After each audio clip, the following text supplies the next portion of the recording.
কি হবে শেষ নবীজির উম্মত বলে দাবি করে যদি ওই নবীর চেয়ারে কাদিয়ানীরা দখল করে? কথা বলেন ঠিক কিনা?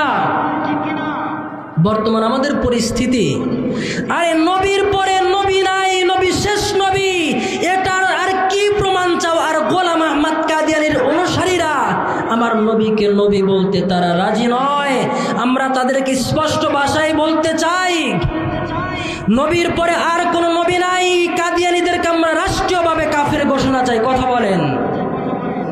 কি হবে শেষ নবীজির উম্মত বলে দাবি করে যদি ওই নবীর চেয়ারে কাদিয়ানীরা দখল করে? নবীজির জন্য যদি রক্তের বহে নদী, নবীজির জন্য যদি রক্তের বহে নদী, তবুও হটবো না ওই পথটা থেকে। কি হবে বেঁচে থেকে? কি হবে বেঁচে থেকে?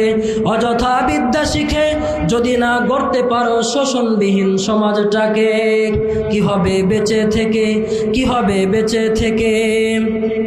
কি হবে আলেম হয়ে এই সমাজে বেঁচে থাকে পারো যদি সত্য কথা উচ্চ স্বরে না বলিতে?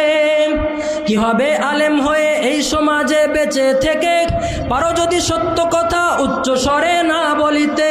চাকরির ভয় করো যদি ছেড়ে দাও এই না গদি, চাকরির ভয় করো যদি ছেড়ে দাও এই না গদি, তবুও হটবো না আর পিছু থেকে। কি হবে বেঁচে থেকে? কি হবে বেঁচে থেকে?